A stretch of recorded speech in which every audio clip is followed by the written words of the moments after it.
आज का अपना महत्वपूर्ण टॉपिक है गवर्नर, गवर्नर जनरल और वाइसराय। गवर्नर, गवर्नर जनरल और वाइसराय से संबंधित जो भी प्रश्न है, चलिए सारे प्रश्न को हम लोग कंप्लीट करते हैं। पहला प्रश्न क्या है?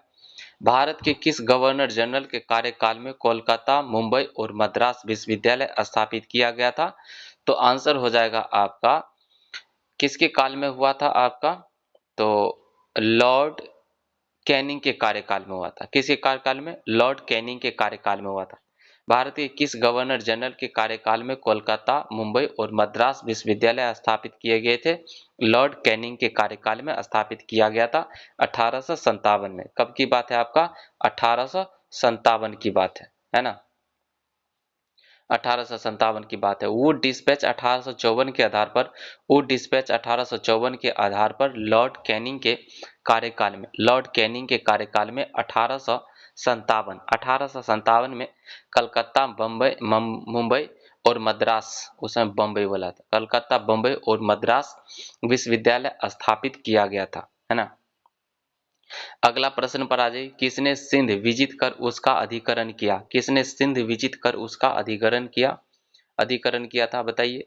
तो 1843 की बात है। 1843 में गवर्नर जनरल एलनबरो के अधीन सिंध को ब्रिटिश राजस्व शासन में मिला लिया गया और चार्ल्स नेपियर को इसका प्रथम गवर्नर नियुक्त किया गया था। ठीक है, तो सिंध को विजित किया गया था, कब जीता गया था? 1843 ईस्वी में। और इसका जो प्रथम गवर्नर कौन था? प्रथम गवर्नर आपका नेपियर था।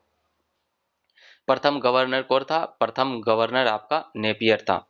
1843 ईस्वी में गवर्नर जनरल एलन वरो के अधीन सिंध को ब्रिटिश राज्य शासन में मिला लिया गया और चार्ल्स नेपियर इसका प्रथम गवर्नर नियुक्त हुआ। अगला प्रश्न पर आ जाइए। दिल्ली दरबार के समय भारत का वायसराय, दिल्ली दरबार के समय भारत का वायसराय कौन था? दिल्ली दरबार के समय भारत का वायसराय कौन था?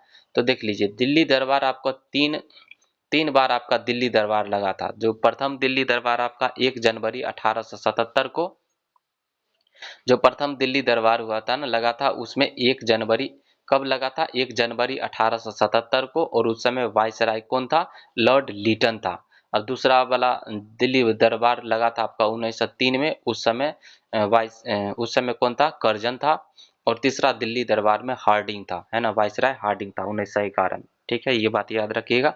प्रथम दिल्ली दरबार आपका 1 जनवरी 1877 को, प्रथम दिल्ली दरबार 1 जनवरी 1877 को वायसराय लॉर्ड लीटन, उस समय कौन था? वायसराय लॉर्ड लीटन था। और महारानी विक्टोरिया को भारत की सम्राज्ञी घोषित किया गया और कैसर हिंद का उपाधि दिया गया था महारानी विक्टोरिया को। ठीक है, प्रथम दिल्ली दरबार कब लगा था? बोलिए। 1 जनवरी 1877 को लगा था। और प्रमुख बातें क्या है? महारानी विक्टोरिया को भारत सम्राज्ञी घोषित किया गया था और उन्हें केसर हिंद की उपाधि दिया गया था। और उस समय वायसराय कौन था? उस समय वायसराय लीटन था, लॉर्ड लीटन। अगला देखिए, दूसरा दिल्ली दरबार लगा था आपका 1903 में। दूसरा दिल्ली दरबार कब लगा था? 1903 में। उस समय वायसराय कौन था? उस समय था वायसराय कर्जन था, लॉर्ड कर्जन था। 1903 में दूसरा दिल्ली दरबार के समय वायसराय कौन था? कर्जन था। और तीसरा दिल्ली दरबार 1911 में लगा था। और उस समय वायसराय था आपका लॉर्ड हार्डिंग था, लॉर्ड हार्डिंग था। ठीक है, और द्वितीय दरबार में बंगाल विभाजन को रद्द किया गया था।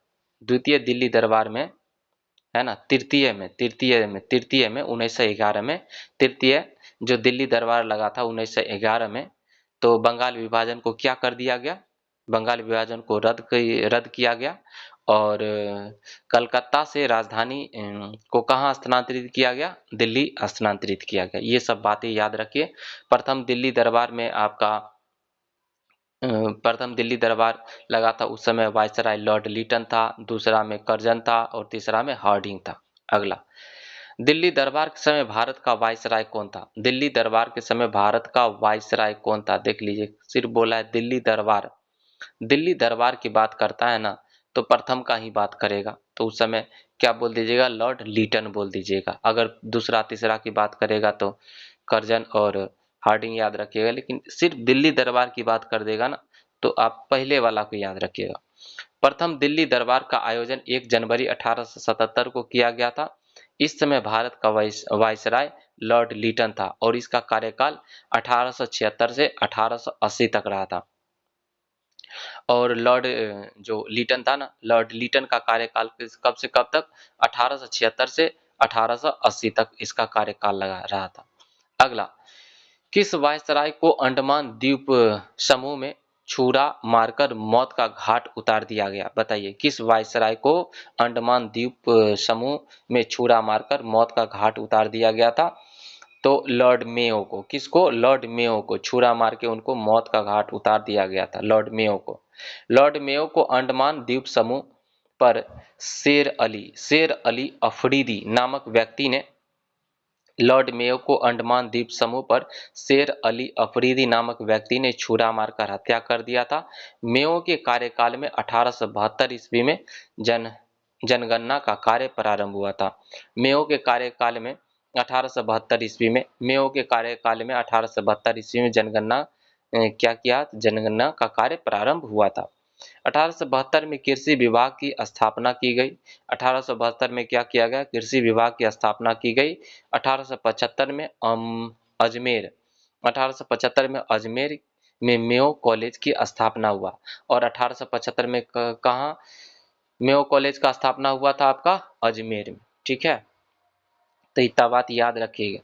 देशी राज्यों के साथ संबंधों में सर्वोच्चता की शक्तियों को स्पष्ट रूप से किसने परिभाषित किया?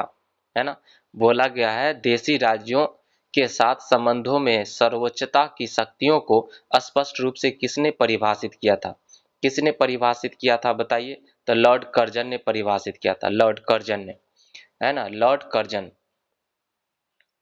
देशी राज्यों के साथ संबंधों में सर्वोच्चता की शक्ति को सुस्पष्ट रूप से लॉर्ड कर्जन ने परिभाषित किया था। देशी राज्यों के साथ संबंधों में सर्वोच्चता की शक्तियों को सुस्पष्ट रूप से लॉर्ड कर्जन ने क्या किया था? परिभाषित किया था। अगला प्रश्न पर आ जाइए। अगला महत्वपूर्ण पॉइंट क्या है बिंदु? चलिए इसको, इल्बर्ट बिल जब पास हुआ था उस समय जो वायसराय कौन था? लॉर्ड रिपन था। द्वितीय अफगान युद्ध के समय पहला इल्बर्ट बिल के समय लॉर्ड रिपन था। द्वितीय अफगान युद्ध के समय आपका वायसराय आपका लॉर्ड लीटन था। और धार्मिक अयोग्यता अधिनियम लॉर्ड डलहौजी के समय में, उस समय धार्मिक अयोग्यता अधिनियम लाया गया था लॉर्ड डलहौजी के समय, उस समय वायसराय था। और प्राचीन स्मारक अधिनियम जब लाया गया ये नियम, तो उस समय जो वायसराय था लॉर्ड कर्जन था, है ना, उस समय वायसराय कौन था? आपका लॉर्ड कर्जन था। ठीक है, इस बात को याद रखिए, है ना। इल्बर्ट बिल के समय जो वायसराय कौन था? लॉर्ड रिपन था। और द्वितीय अफगान युद्ध के समय वायसराय लॉर्ड लीटन था, है ना। रिपन और लीटन में कंफ्यूज नहीं होना है। इल्बर्ट बिल के समय लॉर्ड रिपन और द्वितीय अफगान युद्ध के समय वायसराय था लॉर्ड लीटन। धार्मिक अयोग्यता अधिनियम, आपका धार्मिक अयोग्यता अधिनियम जब लाया गया था उस समय वायसराय था लॉर्ड डलहौजी। और प्राचीन स्मारक अधिनियम लाया गया था उस समय वायसराय था आपका लॉर्ड कर्जन, है ना। अगला प्रश्न पर आइए, भारत का प्रथम गवर्नर जनरल कौन था? भारत का प्रथम गवर्नर जनरल कौन था? बोलिए, भारत का प्रथम गवर्नर जनरल। तो 1833 के चार्टर एक्ट के द्वारा बंगाल के गवर्नर जनरल का पदनाम बदलकर भारत का गवर्नर जनरल कर दिया गया। और भारत के पहले गवर्नर जनरल विलियम बेंटिक था। भारत का पहला जो गवर्नर जनरल कौन था? William Bentinck. भारत का पहला गवर्नर जनरल विलियम बेंटिक था। 1833 के चार्टर एक्ट द्वारा बंगाल के गवर्नर जनरल का पदनाम बदलकर भारत का गवर्नर जनरल कर दिया गया। 1833 के चार्टर एक्ट द्वारा बंगाल के गवर्नर जनरल का पदनाम बदलकर भारत का गवर्नर जनरल कर दिया गया। भारत के पहले गवर्नर जनरल विलियम बेंटिक था। भारत का पहला गवर्नर जनरल कौन था? William Bentinck. अगला प्रश्न पर आजी, भारत के किस गवर्नर जनरल के कार्यकाल में कलकत्ता, मुंबई, मद्रास विश्वविद्यालय स्थापित हुआ था? किसके काल में स्थापित हुआ था? तो लॉर्ड कैनिंग के कार्यकाल में। किसके? लॉर्ड कैनिंग के कार्यकाल में स्थापित हुआ था। लॉर्ड कैनिंग के कार्यकाल में 1857 ईस्वी में, लॉर्ड कैनिंग के कार्यकाल में 1857 ईस्वी में कलकत्ता, बम्बई और मद्रास विश्वविद्यालयों की स्थापना लंदन विश्वविद्यालय के तर्ज पर हुआ था, है ना। लॉर्ड कैनिंग के कार्यकाल में, लॉर्ड कैनिंग के कार्यकाल में 1857 में, लॉर्ड कैनिंग के कार्यकाल में 1857 में कलकत्ता, बम्बई और मद्रास में विश्वविद्यालयों की स्थापना लंदन विश्वविद्यालय के तर्ज पर हुई थी। लॉर्ड कैनिंग के कार्यकाल में 1857 में, लॉर्ड कैनिंग के कार्यकाल में 1857 में कलकत्ता, बम्बई और मद्रास में विश्वविद्यालयों की स्थापना लंदन विश्वविद्यालय के तर्ज पर हुआ था। लॉर्ड कैनिंग के कार्यकाल में 1857 में कलकत्ता, बम्बई और मद्रास में विश्वविद्यालयों की स्थापना लंदन विश्वविद्यालय के तर्ज पर हुआ था। अगला प्रश्न पर आ जाइए। ठगों का उन्मूलन किसके नेतृत्व में हुआ था? ठगों का उन्मूलन किसके नेतृत्व में हुआ था? तो कर्नल सिलीमन के नेतृत्व में हुआ था। कर्नल सिलीमन के नेतृत्व में हुआ था। लॉर्ड विलियम बेंटिक ने कर्नल सिलीमन को ठगों के विरुद्ध कार्यवाही करने के लिए नियुक्त किया था, है ना। ठगों का उन्मूलन किसके नेतृत्व में हुआ था? किसके नेतृत्व में हुआ था? ठगों का उन्मूलन किसके नेतृत्व में हुआ था? तो कर्नल सिलीमन के नेतृत्व में हुआ था। लॉर्ड विलियम बेंटिक ने कर्नल सिलीमन को ठगों के विरुद्ध, लॉर्ड विलियम बेंटिक ने कर्नल सिलीमन को ठगों के विरुद्ध कार्यवाही करने के लिए नियुक्त किया था। अगला प्रश्न पर आ जाइए। अफगानिस्तान के प्रति आक्रमण नीति किस वायसराय ने अपनाई थी? अफगानिस्तान के प्रति आक्रमण नीति किस वायसराय ने अपनाई थी? किस वायसराय ने अपनाई थी बताइए? तो लॉर्ड लीटन ने अपनाई थी। लॉर्ड लीटन ने 1862 से 72 ईस्वी तक 1862 से 1872 ईस्वी तक ब्रिटिश भारत सरकार ने अफगानिस्तान के प्रति तटस्थता की नीति का पालन किया और लॉर्ड लीटन के आते ही अग्रगामी नीति अपनाई गई और लॉर्ड लीटन ने अफगानिस्तान के विरुद्ध 21 नवंबर 1878 को युद्ध की घोषणा कर दिया। लॉर्ड लीटन ने अफगानिस्तान के विरुद्ध 21 नवंबर 1878, कब की बात है? 21 नवंबर 1878 को युद्ध की घोषणा कर दी, है ना। तो लॉर्ड लीटन ने अफगानिस्तान के विरुद्ध 21 नवंबर 1878, कब की बात है? 21 नवंबर 1878 को युद्ध की घोषणा कर दी। अगला प्रश्न पर आ जाइए। भारत का अंतिम वायसराय कौन था? भारत का अंतिम वायसराय कौन था? तो राजगोपालाचारी जी, लॉर्ड माउंटबेटन। कौन थे? Lord Mountbatten. भारत का अंतिम वायसराय कौन था? लॉर्ड माउंटबेटन था, है ना। लॉर्ड माउंटबेटन हो जाएगा। लॉर्ड माउंटबेटन ने 15 अगस्त 1947 से 21 जून 1948 तक भारत के अंतिम वायसराय के रूप में कार्य किया था। लॉर्ड माउंटबेटन ने 15 अगस्त 1947 से 20 जून, लॉर्ड माउंटबेटन ने 15 अगस्त 1947 से 21 जून, लॉर्ड माउंटबेटन ने 15 अगस्त 1947 से 21 जून 1948 तक भारत के अंतिम वायसराय के रूप में कार्य किया। आजादी के बाद भारत के पहले गवर्नर जनरल बने थे। आजादी के बाद भारत के पहले गवर्नर जनरल बने थे और स्वतंत्र भारत के अंतिम गवर्नर जनरल सी राजगोपालाचारी थे। कौन थे? सी राजगोपालाचारी थे। भारत का अंतिम गवर्नर जनरल स्वतंत्रता के बाद तो कौन थे? सी राजगोपालाचारी जी थे। और प्रथम कौन थे स्वतंत्रता के बाद? तो आपका लॉर्ड माउंटबेटन था। उसका कार्यकाल कब से कब तक था? 15 अगस्त 1947 से 21 जून 1948 तक रहा था। ठीक है ना। अगला प्रश्न, भारत का प्रथम गवर्नर जनरल कौन था? भारत का प्रथम गवर्नर जनरल कौन था? बोलिए, भारत का प्रथम गवर्नर जनरल कौन था? तो रेगुलेटिंग एक्ट 1873 के तहत वारेन हेस्टिंग को बंगाल का प्रथम गवर्नर जनरल बनाया गया था। है ना, वारेन हेस्टिंग को। किसको? वारेन हेस्टिंग को। रेगुलेटिंग एक्ट 1773, रेगुलेटिंग एक्ट 1773 के तहत, रेगुलेटिंग एक्ट 1773 के तहत वारेन हेस्टिंग को बंगाल का प्रथम गवर्नर जनरल बनाया गया था। रेगुलेटिंग एक्ट 1773 के तहत, रेगुलेटिंग एक्ट 1773 के तहत वारेन हेस्टिंग को बंगाल का प्रथम गवर्नर जनरल बनाया गया था। रेगुलेटिंग एक्ट 1773 के तहत वारेन हेस्टिंग को बंगाल का प्रथम गवर्नर जनरल बनाया गया। 1833 के एक्ट से 1833 के एक्ट से भारत का प्रथम governor general Lord William Bentinck को बनाया गया था। ठीक है।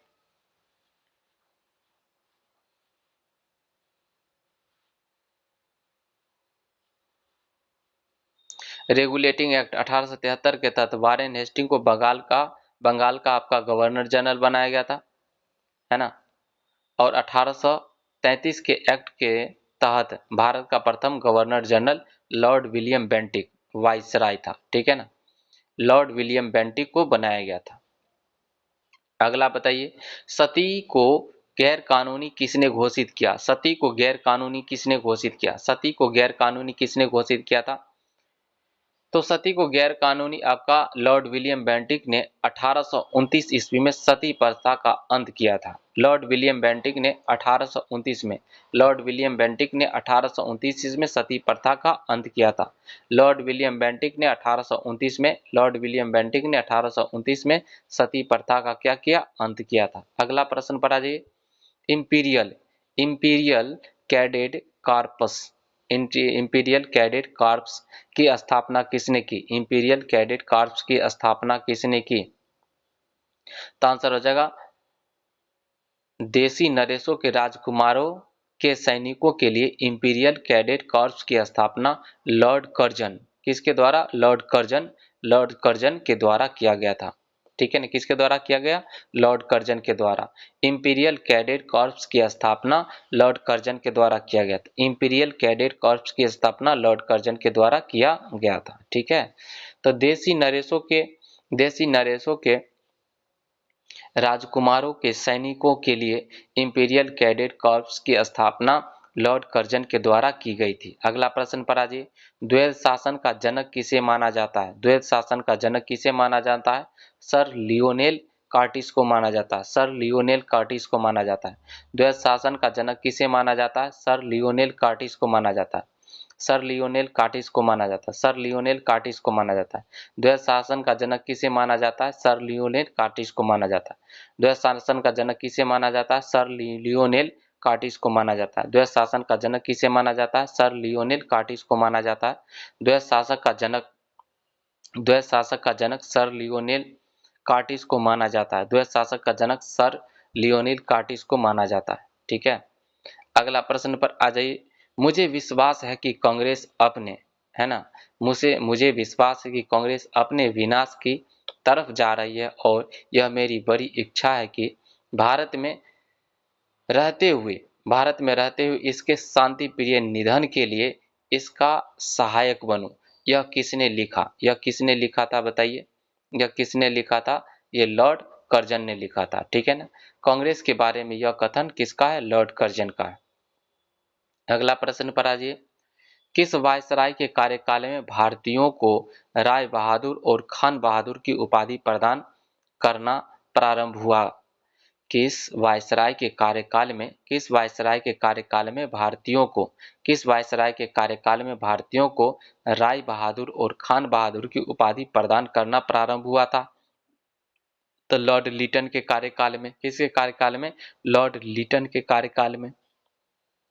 वायसराय लॉर्ड लिटन के कार्यकाल में भारतीयों को, लॉर्ड लिटन के कार्यकाल में, किसके कार्यकाल में? लॉर्ड लिटन के कार्यकाल में, है ना। लॉर्ड लिटन के कार्यकाल में भारतीयों को राय बहादुर और खान बहादुर की उपाधियां प्रदान करना प्रारंभ किया गया था। अगला प्रश्न, स्वतंत्र भारत के पहले गवर्नर जनरल कौन थे? स्वतंत्र भारत के पहले भारतीय गवर्नर जनरल कौन थे? तो आपका पहले भारतीय गवर्नर जनरल कौन थे? तो सी राजगोपालाचारी जी थे। कौन? सी राजगोपालाचारी जी थे। स्वतंत्र भारत के प्रथम गवर्नर जनरल लॉर्ड माउंटबेटन था, जबकि स्वतंत्र भारत का प्रथम भारतीय गवर्नर जनरल कौन थे? सी राजगोपालाचारी जी थे। अगला प्रश्न, सुरक्षा प्रकोष्ठ की नीति संबंधित है। सुरक्षा प्रकोष्ठ की नीति संबंधित है किससे? वारेन हेस्टिंग से संबंधित है। सुरक्षा प्रकोष्ठ की नीति संबंधित है वारेन हेस्टिंग से संबंधित है। सुरक्षा प्रकोष्ठ की नीति संबंधित है वारेन हेस्टिंग से। सुरक्षा प्रकोष्ठ या घेरे की नीति 1765 से 1813 ईस्वी तक लागू रही। सुरक्षा प्रकोष्ठ या घेरे की नीति 1765 से 1813 ईस्वी तक लागू रही। सुरक्षा प्रकोष्ठ या घेरे की नीति 1765 से 1813 ईस्वी तक लागू रही। इस नीति से मुख्यतः वारेन हेस्टिंग संबंधित है। इस नीति का विस्तार लॉर्ड वेलेस्ली की सहायक संधि था। इस नीति का विस्तार लॉर्ड वेलेस्ली का क्या था? आपका सहायक संधि था। अगला प्रश्न पढ़ा जी, स्वतंत्र भारत का अंतिम गवर्नर जनरल कौन था? स्वतंत्र भारत का अंतिम गवर्नर जनरल कौन था? सी राजगोपालाचारी जी। कौन? सी राजगोपालाचारी जी थे। प्रथम लॉर्ड माउंटबेटन। अगला प्रश्न, 1878 ईस्वी में वर्नाकुलर प्रेस एक्ट किसने रद्द कर दिया था? है ना, तो आपका रिपन ने, है ना, किसने रद्द किया था? रिपन ने, लॉर्ड रिपन ने। 1878 ईस्वी का वर्नाकुलर प्रेस एक्ट किसने रद्द किया था? तो लॉर्ड रिपन ने रद्द किया था। रिपन ने रद्द किया था। र से रिपन और र से रद्द, है ना, किया था कौन? 1878 ईस्वी में vernacular press act Lord Ripon ने रद्द किया था। लॉर्ड रिपन द्वारा लाए गए 1878 ईस्वी के वर्नाकुलर प्रेस एक्ट, है ना, लॉर्ड लीटन, और लाया गया था किसके द्वारा? लॉर्ड लीटन के द्वारा लाया गया था। और रिपन के द्वारा क्या किया गया? इसको खत्म कर दिया गया। लॉर्ड लीटन द्वारा लाए गए, लॉर्ड लीटन, लाया कौन? लॉ से लाया, लॉ से लाया, ठीक है ना, लॉ से लीटन, ठीक है ना। तो लॉर्ड लीटन द्वारा लाए गए 1878 ईस्वी के वर्नाकुलर प्रेस एक्ट को लॉर्ड रिपन ने 1882 ईस्वी में क्या कर दिया? रद्द कर दिया। अगला प्रश्न पर आइए, निम्नलिखित में से कौन बंगाल में अस्थायी बंदोबस्त का प्रस्तावक था? निम्नलिखित में से कौन बंगाल में अस्थायी बंदोबस्त का प्रस्तावक था? अस्थायी बंदोबस्त का प्रस्तावक कौन था? तो अस्थायी बंदोबस्त का प्रस्तावक सर जॉन शोर था। Sir John Shore. निम्नलिखित में से कौन बंगाल में अस्थायी बंदोबस्त का प्रस्तावक था? निम्नलिखित में से कौन बंगाल में अस्थायी बंदोबस्त का प्रस्तावक था? Sir John Shore.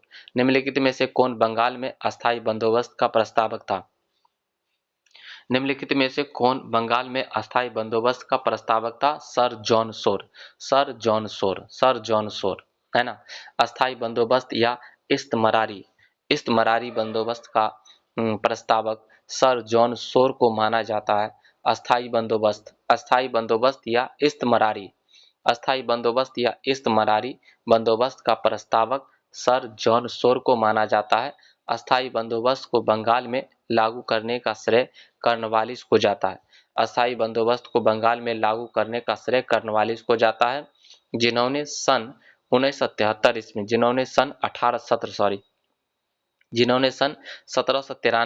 जिन्होंने सन 1793 ईस्वी में बंगाल में अस्थायी बंदोबस्त को लागू कर दिया था। 1793 ईस्वी में, कब की बात है? 1793 ईस्वी में अस्थायी बंदोबस्त लागू कर दिया था। ठीक है, एक बार और सुनिए ध्यान से। अस्थायी बंदोबस्त या इस्तमरारी बंदोबस्त का प्रस्तावक सर जॉन शोर को माना जाता है। अस्थायी बंदोबस्त या इस्तमरारी बंदोबस्त का प्रस्तावक सर जॉन शोर को माना जाता है। अस्थायी बंदोबस्त को बंगाल में लागू करने का श्रेय कर्नवालिस को दिया जाता है। किसको दिया जाता है? कर्नवालिस को दिया जाता है, जिन्होंने 1793 ईस्वी में, है ना, अस्थायी बंदोबस्त बंगाल में लागू कौन किया था? कर्नवालिस ने। 1793 ईस्वी में बंगाल में अस्थायी बंदोबस्त को लागू कर दिया गया।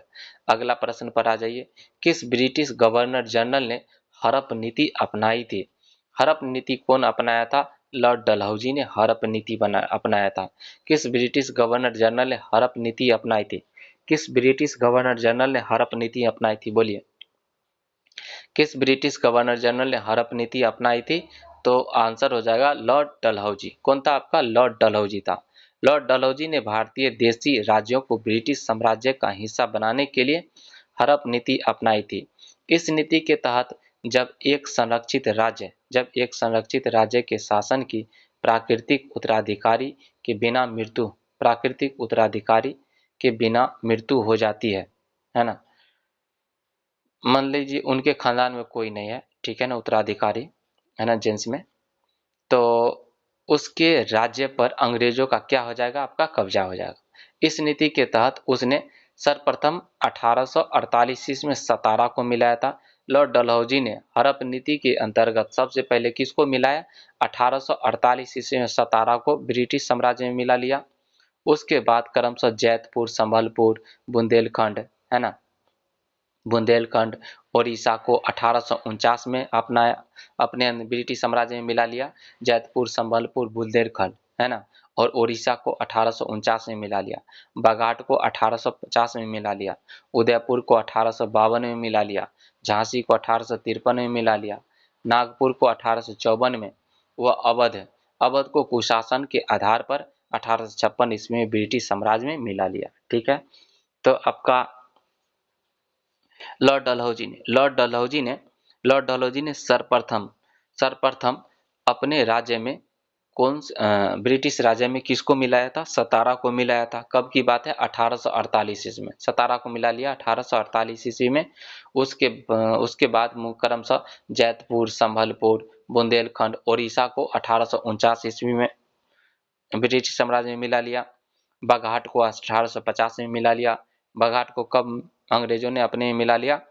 है ना, ब्रिटिश साम्राज्य में 1850 को, है ना। उदयपुर को 1852 में अपने मिला लिया। झांसी को 1853 में मिला लिया। नागपुर को 1854 में, झांसी को 1853 में, नागपुर को 1854 में। अवध को कुशासन के आधार पर 1856 ईस्वी में ब्रिटिश साम्राज्य में मिला लिया गया, है ना। अवध को कब मिलाया? 1856 ईस्वी में ब्रिटिश साम्राज्य में मिला लिया गया, है ना, कुशासन के आधार पर। अगला प्रश्न पर आइए। किस ब्रिटिश गवर्नर जनरल पर महाभियोग का मुकदमा चलाया गया था? किस ब्रिटिश गवर्नर जनरल पर महाभियोग का मुकदमा चलाया गया था? महाभियोग का मुकदमा किस पर चलाया गया था? लॉर्ड वारेन हेस्टिंग पर चलाया गया था। British governor general Warren Hastings के अन्यायपूर्ण तथा निरंकुश कार्यों के कारण उस पर महाभियोग का मुकदमा चलाया गया था। British governor general Warren Hastings के अन्यायपूर्ण तथा निरंकुश कार्यों के कारण उस पर महाभियोग का मुकदमा चलाया गया था। British governor general Warren Hastings के अन्यायपूर्ण तथा निरंकुश कार्यों के कारण उस पर महाभियोग का मुकदमा चलाया गया था। अगला प्रश्न पर आ जाइए। सर्वोच्चता की नीति निम्न में से किसने दिया? सर्वोच्चता की नीति निम्न में से किसने दिया था? सर्वोच्चता की नीति लॉर्ड हेस्टिंग ने दिया था। किसने दिया था? लॉर्ड हेस्टिंग ने दिया था। लॉर्ड हेस्टिंग ने कंपनी के कानून को सर्वोच्च कानून वाली सर्वोच्चता की नीति लॉर्ड हेस्टिंग के नेतृत्व में शुरू की गई थी। कंपनी के कानून को सर्वोच्च कानून वाली सर्वोच्चता की नीति लॉर्ड हेस्टिंग के नेतृत्व में शुरू की गई थी। कंपनी के कानून को सर्वोच्च कानून वाली सर्वोच्चता की नीति लॉर्ड हेस्टिंग के नेतृत्व में शुरू की गई थी। किसके नेतृत्व में? लॉर्ड हेस्टिंग के नेतृत्व में शुरू की गई थी। कंपनी के कानून को सर्वोच्च कानून वाली सर्वोच्चता की नीति लॉर्ड हेस्टिंग के नेतृत्व में शुरू की गई थी। अगला प्रश्न पर आ जाइए। प्रथम आंग्ल बर्मा युद्ध की शुरुआत के समय बंगाल का गवर्नर जनरल कौन था? प्रथम आंग्ल बर्मा युद्ध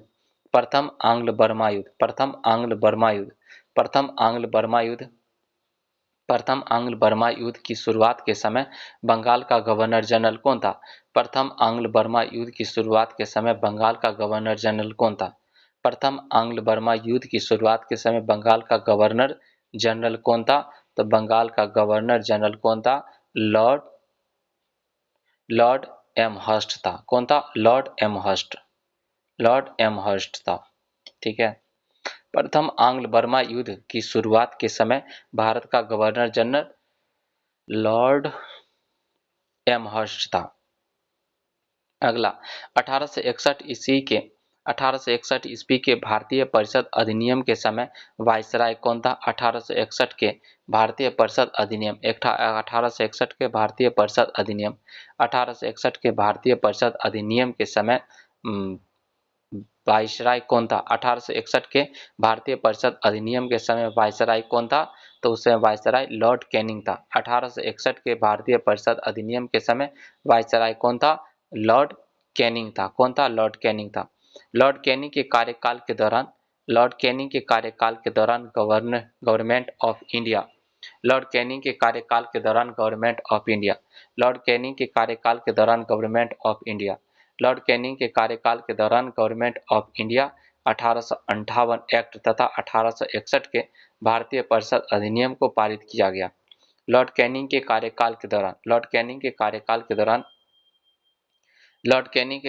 के दौरान government of India 1858 Lord Canning के कार्यकाल के दौरान गवर्नमेंट ऑफ इंडिया 1858 एक्ट तथा 1861 में भारतीय परिषद अधिनियम को पारित किया गया। लॉर्ड कैनिंग के कार्यकाल के दौरान गवर्नमेंट ऑफ इंडिया एक्ट 1858 में गवर्नमेंट ऑफ इंडिया एक्ट 1858 में है ना 1858 एक्ट तथा 1861 के भारतीय परिषद अधिनियम को पारित किया गया। 1861 के भारतीय परिषद अधिनियम को क्या किया गया था? पारित किया गया था। लॉर्ड कैनिंग के कार्यकाल के दौरान गवर्नमेंट ऑफ इंडिया 1858 एक्ट तथा 1861 के भारतीय परिषद अधिनियम को पारित किया गया था। अगला प्रश्न पर आ जाइए। जब 1942 में भारतीय राष्ट्रीय कांग्रेस ने भारत छोड़ो आंदोलन छेड़ा तब भारत का वायसराय कौन था? उस समय भारत का वायसराय लिनलिथगो था। लॉर्ड लिनलिथगो था। भारत छोड़ो आंदोलन 9 अगस्त 1942 भारत छोड़ो आंदोलन 9 अगस्त 1942 को मुंबई से शुरू हुआ। उस समय भारत का वायसराय लॉर्ड लिनलिथगो था। कौन था? लॉर्ड लिनलिथगो था। स्वतंत्र भारत के प्रथम गवर्नर जनरल था। स्वतंत्र भारत का प्रथम गवर्नर जनरल कौन था? स्वतंत्र भारत का प्रथम गवर्नर जनरल लॉर्ड माउंटबेटन था। स्वतंत्र भारत का प्रथम गवर्नर जनरल लॉर्ड माउंटबेटन था। लॉर्ड माउंटबेटन स्वतंत्र भारत का पहला गवर्नर जनरल था। लॉर्ड माउंटबेटन स्वतंत्र भारत का पहला गवर्नर जनरल था, है ना। स्वतंत्र भारत का प्रथम गवर्नर जनरल लॉर्ड माउंटबेटन था और सी राजगोपालाचारी स्वतंत्र भारत के प्रथम भारतीय गवर्नर जनरल नियुक्त किए गए थे। अगला प्रश्न पर आ जाइए। भारत के प्रथम गवर्नर जनरल थे। भारत का प्रथम गवर्नर जनरल कौन था? बोलिए। लॉर्ड विलियम बेंटिक, है ना। प्रथम गवर्नर जनरल कौन था? Lord William Bentinck. 1833 के चार्टर एक्ट के अनुसार लॉर्ड विलियम बेंटिक को बंगाल के गवर्नर जनरल से भारत का गवर्नर जनरल बना दिया गया, है ना। तो 1833 का जो एक्ट था ना, 1833 का चार्टर एक्ट के अनुसार लॉर्ड विलियम बेंटिक को, वो तो बंगाल का था आपका गवर्नर जनरल। 1833 के चार्टर एक्ट के अनुसार लॉर्ड विलियम बेंटिक को बंगाल के गवर्नर जनरल से भारत का गवर्नर जनरल बना दिया गया 1833 के बाद, ठीक है ना। अगला है व्यापगत का सिद्धांत से कौन संबंधित है? व्यापगत का सिद्धांत से कौन संबंधित है? लॉर्ड डलहौजी संबंधित है। कौन है? लॉर्ड डलहौजी संबंधित है। व्यापगत का सिद्धांत बोलिए या हड़प नीति बोलिए, ठीक है ना। व्यापगत का सिद्धांत अथवा राज्य हड़प का नीति लॉर्ड डलहौजी से संबंधित है। इस सिद्धांत के अनुसार वे रियासतें जिनका राजा निसंतान स्थिति में मर जाता है, उन्हें अपना उत्तराधिकारी गोद लेने का अधिकार नहीं था, ठीक है। अवध को तो कुशासन के हिसाब से मिलाया था, ठीक है ना। अगला झांसी पर ऐसा किया था। निम्नलिखित में से किसने रैयतबारी बंदोबस्त आरंभ किया था? रैयतबारी बंदोबस्त किसने आरंभ किया था? रैयतबारी सर जॉन शोर ने। किसने? सर जॉन शोर ने रैयतबारी आरंभ किया था। रैयतबारी व्यवस्था भू राजस्व वसूली हेतु लागू की गई व्यवस्था थी, जिसका जन्मदाता कौन था? Thomas Munro. और कैप्टन रीड को माना जाता है। जन्मदाता किसको माना जाता है? Thomas Munro. आरंभ किया था आपका सर जॉन सोर ने आरंभ किया था, लेकिन रैयतवाड़ी व्यवस्था का जो आपका जन्मदाता है कौन? थॉमस मुनरो और कैप्टन रीड। रैयतवाड़ी व्यवस्था का जन्मदाता कौन है? थॉमस मुनरो और कैप्टन रीड। और लागू करवाया था इसको सर जॉन सोर ने लागू करवाया था, ठीक है ना। सर जॉन सोर ने लागू करवाया था और रैयतवाड़ी व्यवस्था का कैप्टन मुनरो, है ना, थॉमस मुनरो और कैप्टन रीड को माना जाता है, ठीक है, ये बात याद रहे। अगला, भारत में किसने स्थानीय स्वशासन को लागू किया था? स्थानीय स्वशासन को किसने लागू किया था? तो स्थानीय स्वशासन को लॉर्ड रिपन ने। किसने लागू किया था? लॉर्ड रिपन ने। भारत में लॉर्ड रिपन ने स्थानीय स्वशासन का सर्वप्रथम लागू किया था। भारत में लॉर्ड रिपन ने स्थानीय स्वशासन को सर्वप्रथम लागू किया था। भारत में लॉर्ड रिपन ने स्थानीय स्वशासन को सर्वप्रथम लागू किया था। अगला प्रश्न आ जाइए। 1767 ईस्वी में 1767 ईस्वी में बंगाल का सर्वेयर 1767 ईस्वी में बंगाल का सर्वेयर जनरल किसे बनाया गया? 1767 ईस्वी में बंगाल का सर्वेयर जनरल किसे बनाया गया? 1767 ईस्वी में बंगाल का सर्वेयर जनरल किसे बनाया गया था? तो आपका मेजर रेनेल को बनाया गया। 1767 ईस्वी में बंगाल का सर्वेयर जनरल किसे बनाया गया?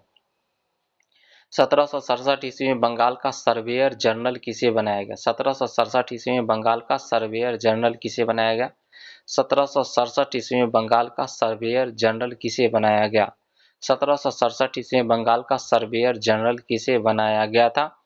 तो मेजर रेनेल को बनाया गया था। मेजर रेनेल को बनाया गया था। सन 1767 ईस्वी में बंगाल के प्रथम तथा बंगाल के 1767 ईस्वी में बंगाल के प्रथम तथा भारत के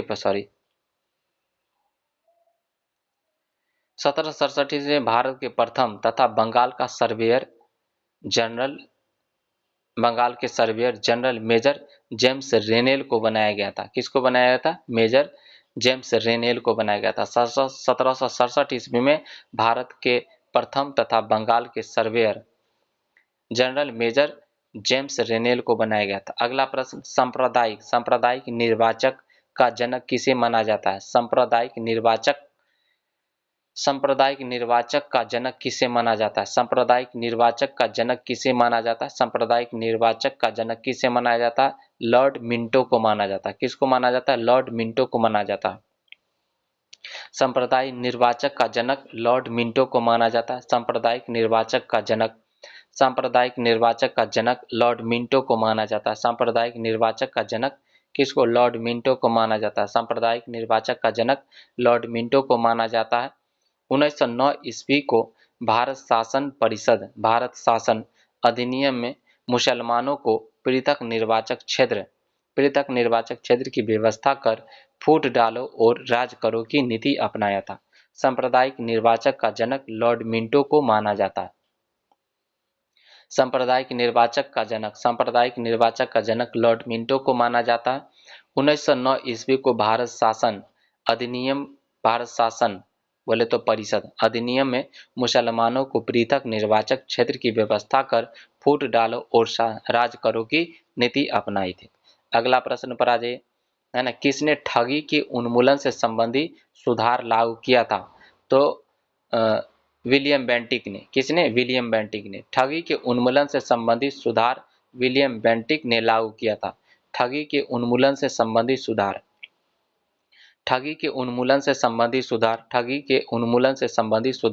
लॉर्ड विलियम बेंटिक ने लागू किया था। ठगी के उन्मूलन से संबंधित सुधार लॉर्ड विलियम बेंटिक ने लागू किया था। ठगी के उन्मूलन से संबंधित सुधार लॉर्ड विलियम बेंटिक ने लागू किया था। ठगी के उन्मूलन से संबंधित सुधार लॉर्ड विलियम बेंटिक ने लागू किया था। ठगी के उन्मूलन से संबंधित सुधार लॉर्ड विलियम बेंटिक ने लागू किया था। अगला प्रश्न पर आ जाइए, ब्रिटिश सरकार के कौन से चार्टर एक्ट से बंगाल के गवर्नर जनरल को बंगाल का गवर्नर जनरल बना दिया गया? ठीक है ना, भारत का गवर्नर जनरल बना दिया गया।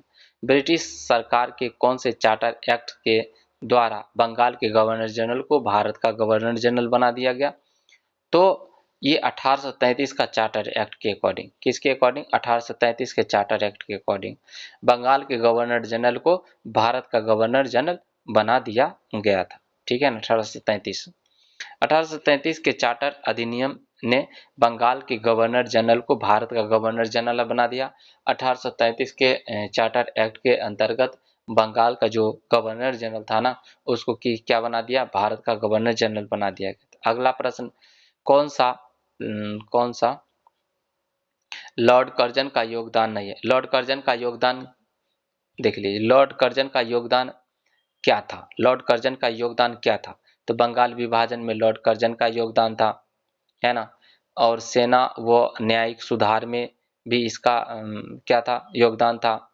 पुलिस सुधार में भी योगदान था, है ना। बंगाल विभाजन में भी योगदान था। लेकिन सती प्रथा का रोक लॉर्ड कर्जन ने नहीं लगाया था, विलियम बेंटिक ने लगाया था। ठीक है, तो लॉर्ड कर्जन ने 1902 में सर डब्ल्यू फ्रेजर की अध्यक्षता में पुलिस आयोग का गठन किया था।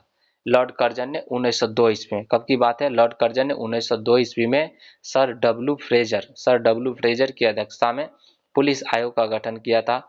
और 1900 ईस्वी में सेना में सुधार के लिए किचनर आयोग का गठन किया तथा 1905 ईस्वी में बंगाल का विभाजन कर्जन का महत्वपूर्ण कार्य था। सती प्रथा का अंत लॉर्ड विलियम बेंटिक के द्वारा 1829 ईस्वी में किया गया था। किसके द्वारा? लॉर्ड विलियम बेंटिक के द्वारा 1829 में किया गया था, राजा राम मोहन राय के सहयोग से। ठीक है ना। तो अगला प्रश्न पर आ जाइए, भारत में ब्रिटिश शासन के दौरान अंतिम वायसराय कौन था? अंतिम वायसराय आपका आंसर हो जाएगा माउंटबेटन, है ना। भारत में माउंटबेटन था। अगला प्रश्न, ब्रिटिश सम्राट के अधीन नियुक्त भारत का प्रथम वायसराय कौन था? तो आपका आंसर हो जाएगा लॉर्ड कैनिंग। ब्रिटिश सम्राट के अधीन नियुक्त भारत का प्रथम वायसराय कौन था? भारत का प्रथम वायसराय कौन था? आपका लॉर्ड कैनिंग था। कौन था? लॉर्ड कैनिंग था। पहला वायसराय कौन था? Lord Canning. ब्रिटिश सम्राट के अधीन नियुक्त भारत का प्रथम ब्रिटिश सम्राट के अधीन नियुक्त भारत का प्रथम वायसराय लॉर्ड कैनिंग था। प्रथम वायसराय कौन था? लॉर्ड कैनिंग था। भारत सरकार अधिनियम 1858 के दौरान भारत का गवर्नर जनरल का नाम बदलकर भारत का वायसराय कर दिया। 1858 के बाद जो भारत का गवर्नर जनरल था ना, भारत के गवर्नर जनरल का नाम बदलकर क्या कर दिया गया? भारत का वायसराय कर दिया गया था 1858 के बाद। विलियम बेंटिक द्वारा निम्न में से किस सुधार उपाय को लागू नहीं किया गया था? विलियम बेंटिक द्वारा निम्न में से किस सुधार उपाय को लागू नहीं किया गया था? तो दासता का अंत ये लागू नहीं किया गया था। तो किसका? विलियम बेंटिक द्वारा क्या किया गया था? तो ठगों का दमन किया गया था, सती प्रथा का अंत किया गया था और धर्म में परिवर्तन के कारण असमानताओं को दूर किया था। ठीक है ना, ये सब। तो गवर्नर जनरल लॉर्ड एलनबरो ने 1843 ईस्वी के अधिनियम द्वारा भारत में दास प्रथा पर प्रतिबंध लगाया था। और दास प्रथा पर प्रतिबंध किसने लगाया था? एलनबरो ने 1843 ईस्वी में। भारत में दास प्रथा पर जो प्रतिबंध लगाया था एलनबरो ने। भारत में दास प्रथा पर जो प्रतिबंध लगाया था कौन? एलनबरो ने। गवर्नर जनरल लॉर्ड एलनबरो ने 1843 ईस्वी के अधिनियम द्वारा भारत में दास प्रथा पर प्रतिबंध लगाया था। कहां पर? भारत में दास प्रथा पर क्या लगाया था? प्रतिबंध लगाया था। गवर्नर जनरल लॉर्ड एलनबरो ने 1843 ईस्वी में 1843 ईस्वी के अधिनियम द्वारा भारत में दास प्रथा का प्रतिबंध लगाया था। अगला प्रश्न, भारत की आजादी के समय भारत का वायसराय कौन था? लॉर्ड माउंटबेटन था। ठीक है, लॉर्ड माउंटबेटन 3 जून 1947 को स्पष्ट कर दिया गया कि ब्रिटिश सरकार द्वारा 3 जून 1947 को स्पष्ट कर दिया था। तो ब्रिटिश सरकार द्वारा 15 अगस्त 1947 को भारत और पाकिस्तान को डोमिनियन स्टेट के रूप में सत्ता का हस्तांतरण कर दिया जाएगा। ये भारतीय संघ के अंतिम वायसराय और स्वतंत्र भारत के पहले गवर्नर जनरल थे। अगला प्रश्न पर आ जाइए, किस ब्रिटिश गवर्नर जनरल ने देश में सती प्रथा उन्मूलन किया था? सती प्रथा उन्मूलन किया था बेंटिक ने। किसने? बेंटिक ने। राजा राम मोहन राय के प्रयास से लॉर्ड विलियम बेंटिक ने 1829 ईस्वी में सती प्रथा का उन्मूलन किया था। सती प्रथा का उन्मूलन किया था। और 1843 ईस्वी में लॉर्ड एलनबरो ने दास प्रथा का उन्मूलन किया था, है ना। ये बात याद रखिए। अगला, विश्वविद्यालयों में सरकारीकरण विश्वविद्यालयों में सरकारीकरण को किसने बढ़ावा दिया? विश्वविद्यालयों में सरकारीकरण को किसने बढ़ावा दिया? विश्वविद्यालयों में सरकारीकरण को किसने बढ़ावा दिया था? तो लॉर्ड कर्जन ने। विश्वविद्यालयों में सरकारीकरण को लॉर्ड कर्जन ने बढ़ावा दिया था। विश्वविद्यालयों में सरकारीकरण को लॉर्ड कर्जन ने बढ़ावा दिया था। विश्वविद्यालयों में सरकारीकरण को लॉर्ड कर्जन ने बढ़ावा दिया। विश्वविद्यालयों में सरकारीकरण को लॉर्ड कर्जन ने बढ़ावा दिया। विश्वविद्यालयों में सरकारीकरण को लॉर्ड कर्जन ने बढ़ावा दिया। विश्वविद्यालयों में सरकारीकरण को लॉर्ड कर्जन ने बढ़ावा दिया। विश्वविद्यालयों में सरकारीकरण को लॉर्ड कर्जन ने बढ़ावा दिया था। विश्वविद्यालयों में सरकारीकरण को लॉर्ड कर्जन ने बढ़ावा दिया था। विश्वविद्यालयों में सरकारीकरण को किसने बढ़ावा दिया? लॉर्ड कर्जन ने बढ़ावा दिया था। इसने 1902 ईस्वी में सर टॉमस रैले की अध्यक्षता में विश्वविद्यालय आयोग की स्थापना की। इसी के समय वर्ष 1904 ईस्वी में भारतीय विश्वविद्यालय अधिनियम पास किया गया था। विश्वविद्यालयों में सरकारीकरण को लॉर्ड कर्जन ने बढ़ावा दिया था। विश्वविद्यालयों में सरकारीकरण को लॉर्ड कर्जन ने बढ़ावा दिया था। इसने 1902 ईस्वी में सर टॉमस रैले की अध्यक्षता में विश्वविद्यालय आयोग की स्थापना की थी। और इसी के समय वर्ष 1904 ईस्वी में भारतीय विश्वविद्यालय अधिनियम पास किया गया था। ठीक है, अगला प्रश्न पर आ जाइए। 1798 ईस्वी में भारत का गवर्नर जनरल कौन बनकर आया था? 1798 ईस्वी में भारत का गवर्नर जनरल बनकर कौन आया था? तो लॉर्ड वेलेस्ली आया था।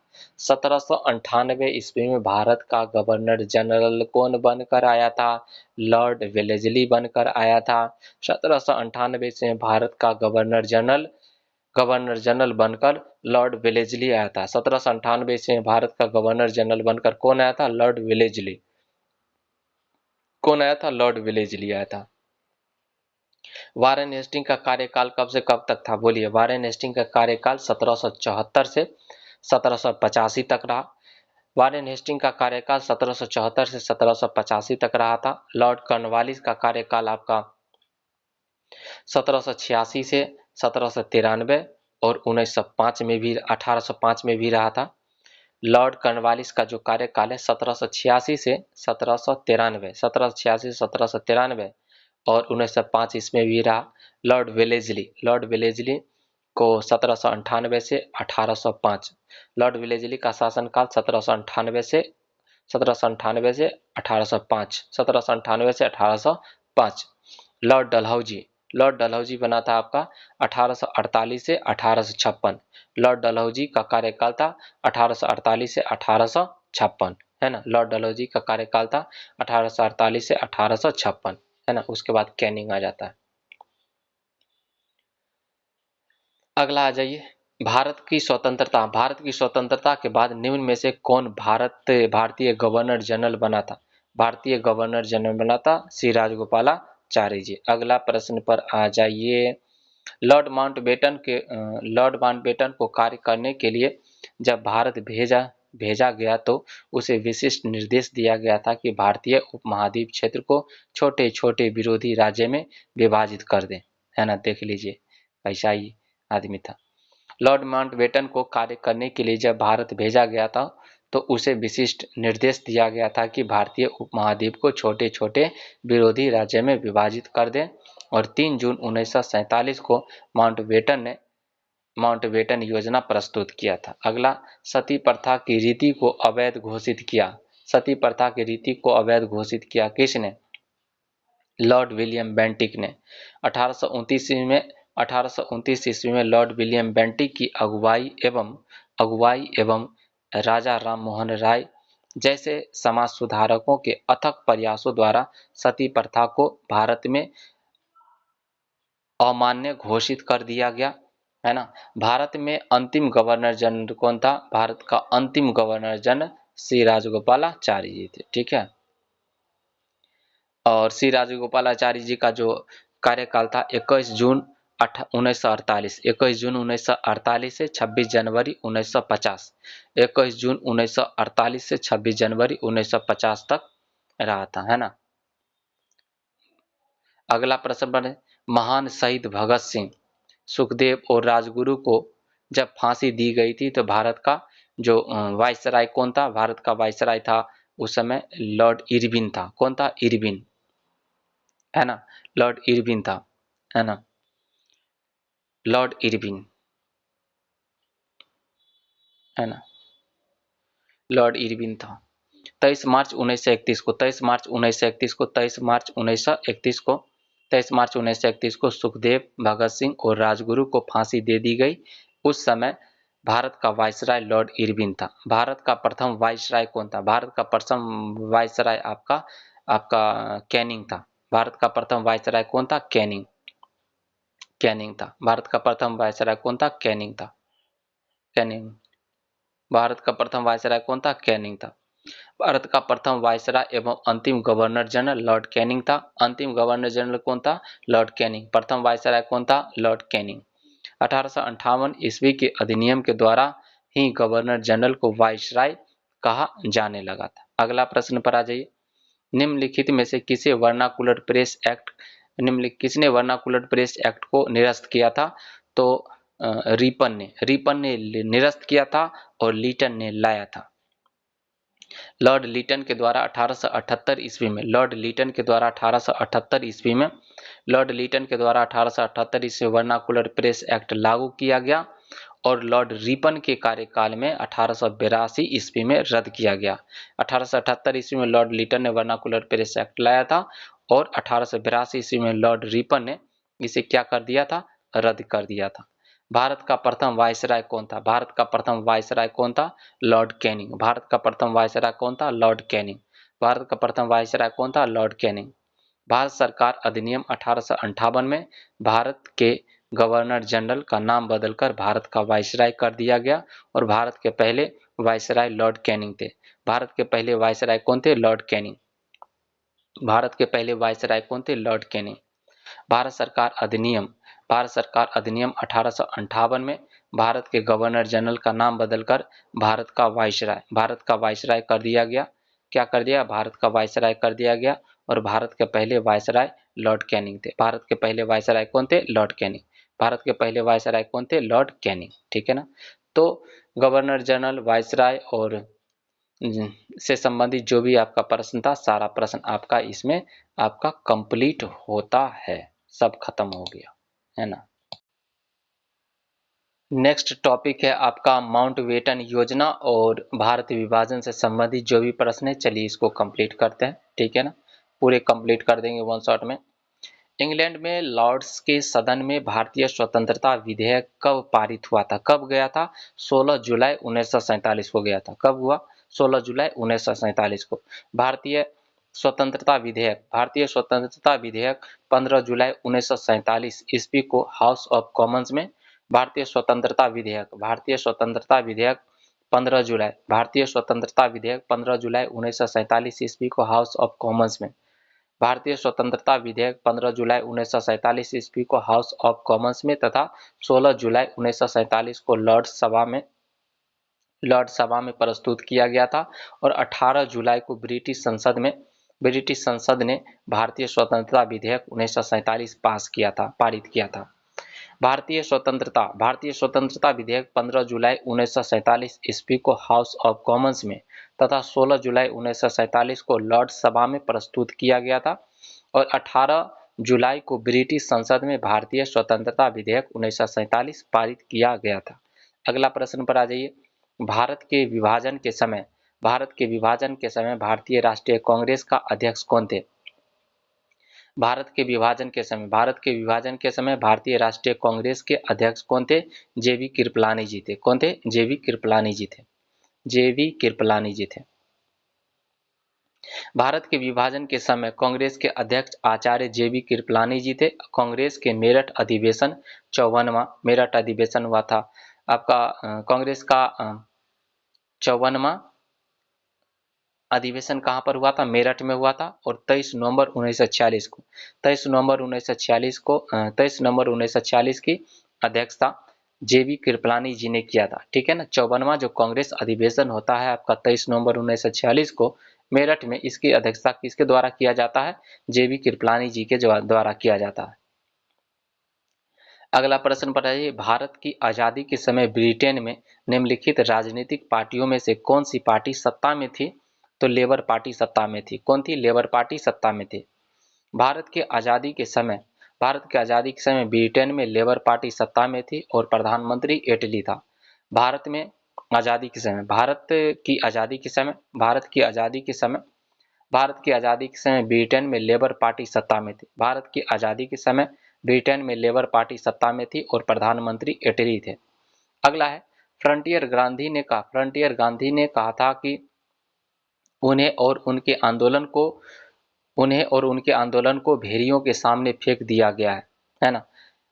वह किसका जिक्र कर रहे थे? कांग्रेस नेतृत्व का जिक्र कर रहे थे।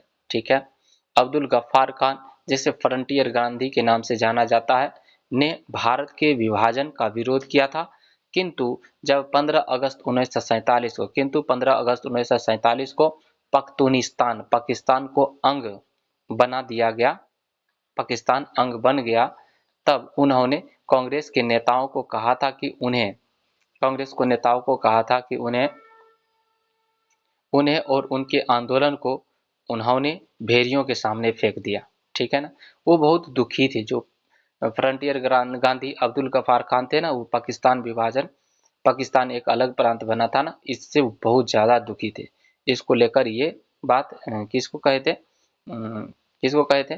तो कांग्रेस पार्टी को कहे थे, क्योंकि वो जो जो उनका जो क्षेत्र पड़ता था, जहां वो निवास करते थे, वो क्षेत्र भी आपका किधर पड़ गया? आपका पाकिस्तान में ही चला गया था। ठीक है। अगला क्वेश्चन पर आ जाइए। अंग्रेजों द्वारा भारतीयों को 1947 में सत्ता हस्तांतरित किए जाने के समय कांग्रेस अध्यक्ष कौन थे? जेबी कृपलानी जी थे। कौन? जेबी कृपलानी जी थे। वर्ष 1947 में सत्ता हस्तांतरण के समय भारतीय राष्ट्रीय कांग्रेस के अध्यक्ष जेबी कृपलानी जी थे। अगला प्रश्न आज, राजेंद्र प्रसाद जी ने किसे पाकिस्तान का जन्मदाता माना है? किसे माना है बताइए? तो लॉर्ड मिंटो को। किसे वो माना है? लॉर्ड मिंटो को। 1909 का जो लॉर्ड मिंटो ने क्या किया था? तो मुस्लिमों के लिए अलग निर्वाचक मंडल की घोषणा कर दिया था, है ना, बना दिया था। राजेंद्र प्रसाद जी ने लॉर्ड मिंटो को पाकिस्तान का जन्मदाता मानते हैं। ठीक है। ब्रिटिश प्रधानमंत्री जिनके कार्यकाल के दौरान भारत में स्वतंत्रता प्राप्त की, तो वो क्लीमेंट एटली थे। कौन थे? क्लीमेंट एटली थे। क्लीमेंट रिचर्ड एटली लेबर पार्टी के ये थे प्रधानमंत्री। 1945 से 1951 तक इनका कार्यकाल था। 1945 से 1951 तक क्लीमेंट एटली जो ब्रिटेन के प्रधानमंत्री थे और यूनाइटेड किंगडम के प्रधानमंत्री थे। उनके ही शासन काल में भारत को स्वतंत्रता मिली थी। अगला प्रश्न पर आइए, किसने स्वतंत्र भारत के प्रथम प्रधानमंत्री जवाहरलाल नेहरू का साहस और दूरदर्शिता के एक उत्कृष्ट नेता के रूप में अभिवादन किया था? किसने अभिवादन किया था? बोलिए। तो किसने अभिवादन किया था? लॉर्ड माउंटबेटन ने अभिवादन किया था। किसने स्वतंत्र भारत के प्रथम प्रधानमंत्री जवाहरलाल नेहरू का साहस और दूरदर्शिता के एक उत्कृष्ट नेता के रूप में अभिवादन किया? लॉर्ड माउंटबेटन ने अभिवादन किया था। लॉर्ड माउंटबेटन ने स्वतंत्र भारत के प्रथम प्रधानमंत्री पंडित जवाहरलाल नेहरू जी को साहस और दूरदर्शिता के एक उत्कृष्ट नेता के रूप में अभिवादन किया था। अगला प्रश्न आ जाए, भारत के विभाजन को प्रथम बार डैश के द्वारा स्वीकार किया गया? किसके द्वारा स्वीकार किया गया था? कैबिनेट मिशन के द्वारा स्वीकार किया गया था। कैबिनेट मिशन के द्वारा स्वीकार किया गया था। भारत विभाजन का प्रस्ताव सर्वप्रथम कैबिनेट मिशन में दिया गया। भारत विभाजन का प्रस्ताव सर्वप्रथम कैबिनेट मिशन में दिया गया था। अगला प्रश्न, भारतीय स्वतंत्रता अधिनियम कब पारित हुआ? भारतीय स्वतंत्रता अधिनियम कब पारित हुआ था, बोलिए। तो कब पारित हुआ था? 18 जुलाई 1947 को पारित हुआ था, है ना, 18 जुलाई 1947 को।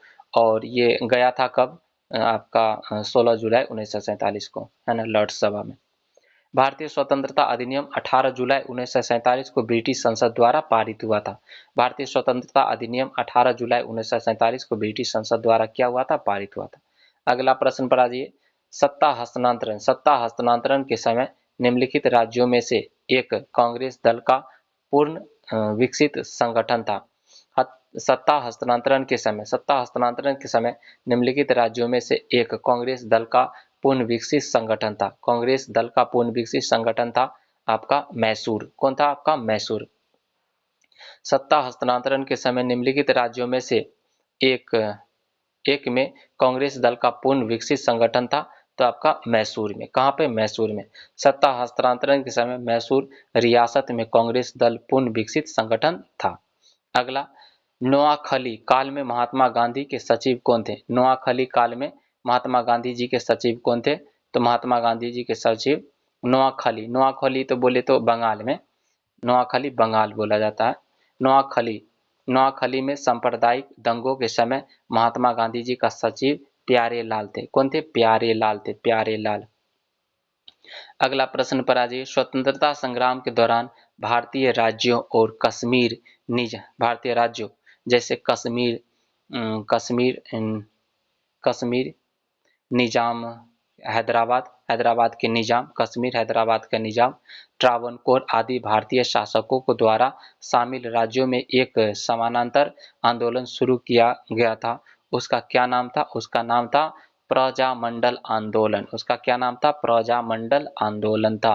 प्रजामंडल आंदोलन नाम था, है ना। स्वतंत्रता संग्राम के दौरान प्रजामंडल आंदोलन द्वारा स्वतंत्रता संग्राम के दौरान प्रजामंडल आंदोलन द्वारा भारतीय राज्यों कश्मीर, है ना, हैदराबाद ट्रावनकोर आदि जैसे भारतीय शासकों द्वारा शासित राज्यों में एक समानांतर आंदोलन शुरू किया गया था, है ना। प्रजामंडल भारत में ब्रिटिश शासन के दौरान भारतीय रियासतों की जनता के संगठन थे। अगला प्रश्न आ जाए। 20 फरवरी 1947 20 फरवरी 1947 को प्रधानमंत्री इटली ने 20 फरवरी 1947 को प्रधानमंत्री इटली ने भारत से ब्रिटिश शासन को कब तक वापस लेने की घोषणा की? 20 फरवरी 1947 को प्रधानमंत्री इटली ने भारत से ब्रिटिश शासन को कब तक वापस लेने की घोषणा की? कब तक वापस लेने की घोषणा की थी, बोलिए। तो आपका आंसर हो जाएगा आपका 20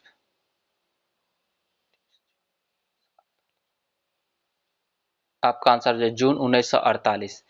20 फरवरी 1947 को प्रधानमंत्री इटली ने भारत से ब्रिटिश शासन को कब तक वापस लेने का घोषणा किया था? जून 1948, है ना, जून 1948, लेकिन उससे पहले ही आजाद कर दिया था। 20 फरवरी 1947 को ब्रिटिश प्रधानमंत्री इटली, है ना, क्लीमेंट इटली ने ब्रिटिश संसद के हाउस ऑफ कॉमन्स में घोषणा की कि 30 जून 1948 तक भारत छोड़ देंगे। 30 जून 1948 तक क्या करेंगे? भारत छोड़ देंगे, लेकिन 15 अगस्त 1947 को छोड़ दिया था। अगला प्रश्न पर आ जाइए। इनमें से किसने 1947 में भारत और पाकिस्तान के बीच अंतर्राष्ट्रीय सीमाएं खींचने के लिए स्थापित की गई दो सीमा आयोग का नेतृत्व किया था? तो आंसर हो जाएगा सिरिल रेडक्लिफ। 1947 में भारत और पाकिस्तान के बीच अंतर्राष्ट्रीय सीमा का निर्धारण के लिए ब्रिटिश सरकार ने न्यायमूर्ति सिरिल रेडक्लिफ के नेतृत्व में सीमा आयोग का गठन किया था, है ना, सीमा आयोग का गठन किया था। अगला है स्वतंत्रता के बाद का भारत से संबंधित जो भी प्रश्न है, चलिए इसको देख लेते हैं।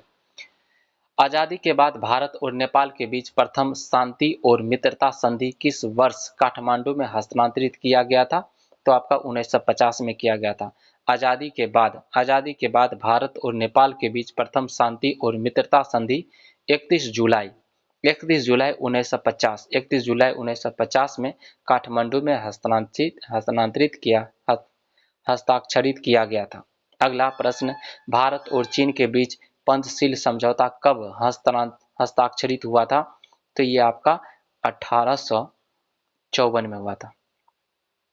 पंचशील समझौता भारत और चीन संबंधों को मजबूती प्रदान करने के उद्देश्य से पंचशील समझौता भारत और चीन संबंधों को मजबूती प्रदान करने के उद्देश्य से 29 अप्रैल 1954 को किया गया था। 29 अप्रैल 1954 को किया गया था, है ना। पंचशील समझौता भारत चीन संबंधों को मजबूती प्रदान करने के उद्देश्य से 29 अप्रैल 1954 को किया गया था। इसमें 5 सिद्धांत शामिल था। 5 सिद्धांत क्या था? अखंडता और संप्रभुता का पारस्परिक सम्मान, अखंडता और संप्रभुता का पारस्परिक सम्मान, एक दूसरे पर आक्रमण नहीं करना, है ना। पंचशील सिद्धांत था लेकिन कर दिया, कई बार हुआ है। एक दूसरे पर आक्रमण नहीं करना, आंतरिक मामलों में हस्तक्षेप न करना, परस्पर सहयोग एवं लाभ को बढ़ावा देना, शांतिपूर्ण सह अस्तित्व की नीति का पालन करना, ये 5 था। स्वतंत्र भारत के प्रथम गृह मंत्री कौन थे? तो आपका सरदार वल्लभ भाई पटेल जी थे। स्वतंत्र भारत के प्रथम गृह मंत्री उप प्रधानमंत्री सरदार वल्लभ भाई पटेल जी थे। भारत में भूदान और ग्रामदान व ग्रामदान आंदोलन किसने आरंभ किया था? भारत में भूदान व ग्रामदान आंदोलन किसने प्रारंभ किया था, बताइए। भारत में भूदान आंदोलन 1951 ईस्वी में आचार्य विनोबा भावे द्वारा प्रारंभ किया गया था। भारत में भूदान आंदोलन 1951 में आचार्य विनोबा भावे जी द्वारा आरंभ किया गया था। अगला प्रश्न पर आ जाइए, भारत में संपूर्ण क्रांति का आह्वान किसने किया था? भारत में संपूर्ण क्रांति का आह्वान किसने किया था, बोलिए। जयप्रकाश नारायण जी ने किया था। भारत में संपूर्ण क्रांति का आह्वान जयप्रकाश नारायण जी के द्वारा किया गया था। तो INM का जो भी पोर्शन है सारा पोर्शन आपका खत्म हो गया। और विविध वाला कुछ प्रश्न बचा हुआ है, इसको हम लोग कंप्लीट करेंगे, ठीक है ना। तो इस प्रकार से आपका सारा टॉपिक खत्म हो गया, ठीक है। INM पूरा कंप्लीट। तो इसको जितना भी ऑडियो सीरीज बना हुआ है इसको आप रिवीजन कीजिएगा, है ना, बार बार देखिएगा, सारा प्रश्न आपको क्लियर हो जाएगा। और BPSC TRE के लिए बहुत ही महत्वपूर्ण है ना। अगर ये सीरीज देख लेते हैं तो आपका एक भी क्वेश्चन छूटने वाला नहीं है, सारा क्वेश्चन आपको बन जाएगा, ठीक है। तो फिर मिलते हैं नेक्स्ट एपिसोड में, तब तक के लिए bye, take care, love you all, मस्त रहिए, स्वस्थ रहिए। और रिवीजन नहीं रुकना चाहिए, एकदम नहीं रुकना चाहिए।